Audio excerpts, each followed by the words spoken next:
Lors de cette cérémonie solennelle d'ouverture des assises nationales présidée par le général Abdourahmane Tchani, président du Conseil national pour la sauvegarde de la patrie, chef de l'État, l'on a enregistré plusieurs importantes allocutions. D'abord celle du gouverneur de la région de Niamey, le général de brigade Assouman Abdou Harouna, qui dans son mot de bienvenue a félicité le CNSP et le peuple nigérien pour la convocation de ces assises nationales inclusives et qui serviront à panser la plaie béante causée par plusieurs années de mauvaise gestion.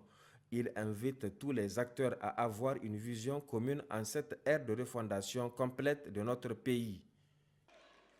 En 35 ans de démocratisation mal comprise,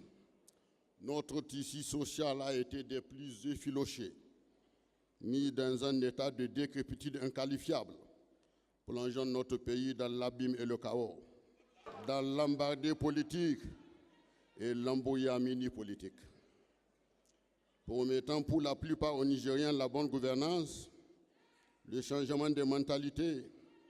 la culture des bonnes manières, une bonne justice, le mieux vivre et le vivre ensemble.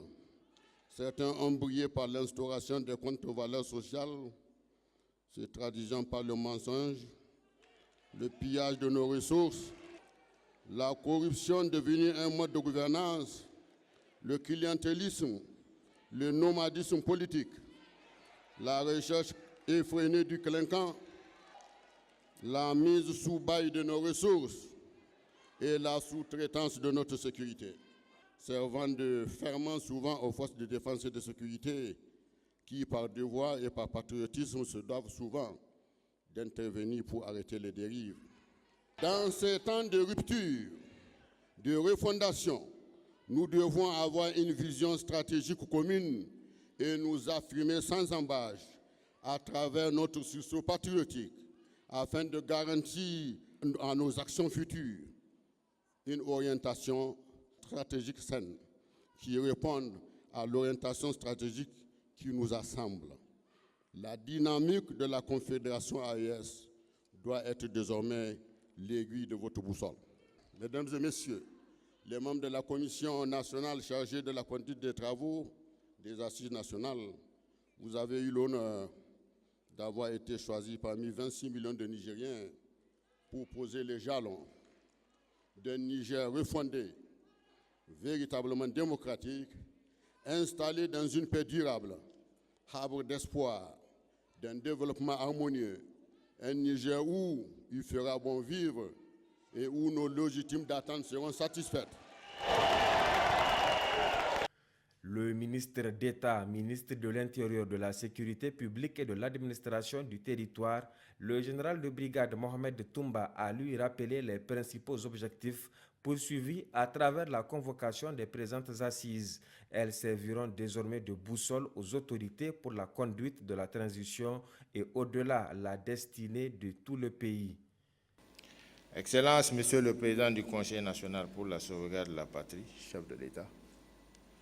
lors de votre message à la Nation le 2 août 2023, vous aviez solennellement annoncé votre intention de créer toutes les conditions idoines pour la tenue d'une grande concertation à l'échelle nationale afin de jeter les bases d'une nouvelle gouvernance dans notre pays, prenant en compte nos réalités sociales, économiques et culturelles, ainsi que les aspirations profondes de nos populations. Votre engagement s'est matérialisé par la signature du décret 2025-086 du 8 février 2025 portant création, mission et composition de la Commission nationale chargée de la conduite des travaux des assises nationales. Indépendamment de toute appréciation quant à la qualité des travaux des assises régionales, je me réjouis très sincèrement de l'enthousiasme qui a prévalu tout au long des différentes assises régionales. Expression forte de la maturité de notre peuple, de sa farouche détermination à prendre son destin en main. L'histoire de notre pays retiendra cette étape que vous êtes en train de marquer au prix d'une résilience à toute épreuve et parfois jusqu'au sacrifice ultime. Des conclusions issues des consultations régionales, il ressort clairement la volonté de notre peuple à défendre vaille que vaille sa souveraineté sous la conduite du CNSP. Des prestations culturelles de plusieurs artistes ont marqué la cérémonie. La cérémonie d'ouverture de ces assises nationales inclusives s'est déroulée en présence de plusieurs personnalités du pays, dont des anciens présidents de la République, d'anciens chefs d'État, d'anciens présidents de l'Assemblée nationale et d'anciens premiers ministres. Il faut préciser que juste après l'ouverture officielle, le Présidium a convoqué une séance plénière avec plusieurs points à l'ordre du jour comme la répartition des groupes, la répartition des salles de commission et la présentation du règlement intérieur des dites assises.